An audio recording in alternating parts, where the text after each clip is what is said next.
Allez, on plonge direct dans le vif du sujet. Comprendre la machine complexe de l'organisation administrative marocaine, c'est un peu comme essayer de démonter un moteur super sophistiqué. Il y a des engrenages partout, des courroies de transmission et un centre de contrôle principal. Dans ce décryptage, notre objectif est clair. On va disséquer l'anatomie même du pouvoir de l'État. Comment ce pouvoir est-il distribué? Comment est-il contrôlé? Et parfois même, comment est-il volontairement cédé? C'est exactement ça qui rend la théorie administrative si fascinante. Elle prend des concepts juridiques qui ont l'air très abstraits et elle les transforme en réalité politique super concrète. Pour notre analyse, voici la feuille de route. On va commencer par regarder le pouvoir central, puis l'administration territoriale déconcentrée. Ensuite, on s'attaquera à notre sujet roi, la décentralisation, en passant par ces 3 piliers fondamentaux. Puis, on verra le basculement technique de la hiérarchie à la tutelle, avant de finir sur les différentes formes de décentralisation. Première étape de ce décryptage, le pouvoir central. Autrement dit, le sommet absolu de la pyramide. Tout en haut, il faut bien imaginer que la structure du pouvoir obéit à une hiérarchie extrêmement stricte. Le roi occupe vraiment la place du pôle absolu de ce pouvoir central, avec une distinction fondamentale et très claire entre ses pouvoirs en période ordinaire et ceux qu'il exerce en période exceptionnelle. Juste un cran en dessous, on trouve le chef du gouvernement, dont les missions et les prérogatives ont d'ailleurs été largement redéfinies par la Constitution de 2011. Et enfin, on a les ministres, qui sont là pour diriger les structures administratives au quotidien.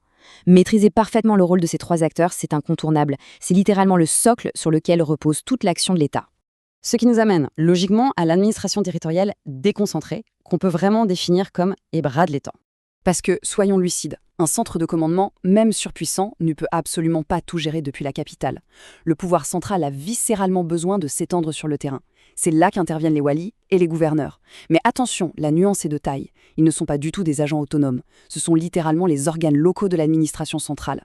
Ils agissent sous le commandement strict et direct du centre. C'est exactement ce qu'on appelle la déconcentration. En gros, l'État reste le seul maître à bord, il délègue juste sa signature à des représentants locaux pour que la machine tourne plus vite.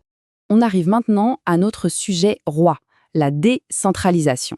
Et là, croyez-moi, on parle d'une véritable rupture structurelle. Une question majeure s'impose d'elle-même. Pourquoi décentraliser? Pourquoi un État, dont l'instinct naturel est de consolider et de centraliser son propre pouvoir, déciderait-il, de son plein gré, de céder une partie de ses prérogatives à d'autres entités? Eh bien, il y a une logique politique et administrative redoutable derrière ce choix. D'un côté, c'est une question de bon sens et d'efficacité pure. Soyons honnêtes, 2 minutes. Un ministre tranquillement installé dans son bureau climatisé à Rabat n'a probablement aucune idée des lampadaires qui sont en panne dans tel ou tel quartier de Tanger. La décentralisation, ça rapproche le pouvoir du citoyen, c'est une véritable école de la démocratie locale. Mais de l'autre côté, il y a des risques évidents.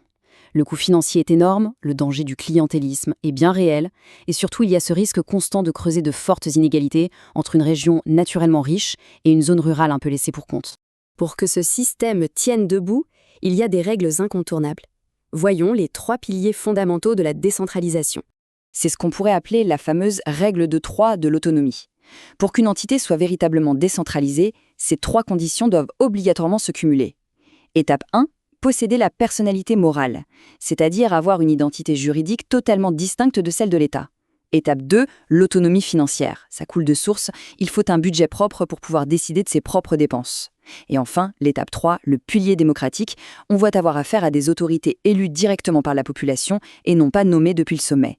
S'il manque un seul de ces 3 piliers, tout l'édifice s'effondre. Passons au point sans doute le plus technique, mais aussi le plus crucial de notre analyse. Le passage de la hiérarchie à la tutelle. Imaginez un instant le changement drastique de logique de contrôle que ça implique. Dans un système centralisé classique, on baigne dans le pouvoir hiérarchique. Le ministre, c'est le grand patron. Il donne des ordres et il peut modifier ou annuler unilatéralement les actes de ses subordonnés quand ça lui chante. Mais avec la décentralisation, on change d'univers. On bascule vers un contrôle administratif, qu'on appelle la tutelle. Ici, le ministre n'est plus du tout le patron. Il devient une sorte d'arbitre, et son pouvoir de contrôle est strictement encadré et limité par la loi. Pour définir ça très précisément, la tutelle, c'est le contrôle administratif, limité par la loi, qu'exerce l'État sur des entités décentralisées autonomes. Il faut bien retenir ça, l'autonomie est la règle, le contrôle est l'exception. Concrètement, ça veut dire que si l'État n'est pas d'accord avec une décision prise au niveau local, l'autorité centrale ne peut généralement pas l'annuler d'un simple coup de stylo. Elle va devoir chercher une résolution légale, ce qui implique très souvent de passer devant un tribunal administratif. Non, le ministre ne peut pas annuler la décision d'un élu aussi facilement que celle d'un gouverneur. Cette phrase, elle est brillante parce qu'elle illustre parfaitement le point culminant de notre tension autour du pouvoir de l'État. L'autonomie locale, ce n'est pas juste un vague concept sur le papier, c'est réel, c'est palpable et c'est juridiquement protégé contre les annulations arbitraires qui viendraient du centre. C'est l'essence même de l'équilibre des pouvoirs. Dernière étape de ce décryptage, les formes de décentralisation, pour comprendre comment tout ça s'applique sur le terrain. Parce qu'une fois cette autonomie établie en théorie, elle prend vie de deux manières très différentes dans la pratique.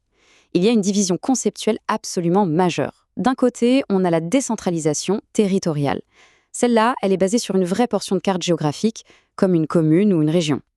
L'entité gère absolument tout pour les habitants de ce périmètre. Et de l'autre côté, on a la décentralisation par service, qu'on appelle aussi fonctionnelle. Là, on oublie le territoire. On se concentre à fond sur une mission technique et spécialisée ultra précise. Pensez à un hôpital public ou à une grande université. La logique derrière ces deux formes est imparable. Pour la décentralisation territoriale, la légitimité vient directement de l'élection populaire, et sa compétence est donc très générale pour tout ce qui touche à l'intérêt local de la zone. En revanche, pour la décentralisation par service, la légitimité repose uniquement sur la compétence technique et sur la nomination, parce que sa mission est purement spéciale. Une université a une immense autonomie, on est d'accord, mais elle est là pour gérer l'enseignement supérieur. Elle ne va pas se mettre, du jour au lendemain, à gérer le réseau d'eau potable de la ville. Et pour clôturer cette analyse, voici une pensée un peu provocatrice, mais qui résume finalement toute l'architecture de cette machine. Comment l'État peut-il garantir son unité nationale absolue tout en multipliant les centres de pouvoir autonomes un peu partout? C'est ça, la tension ultime et perpétuelle du droit administratif. Trouver le point d'équilibre parfait entre une direction centrale unifiée, indispensable pour protéger la nation, et la liberté locale, nécessaire pour que les décisions soient efficaces et démocratiques. La réponse, vous l'aurez compris, n'est jamais vraiment définitive. Elle continue de s'écrire et de s'ajuster en permanence.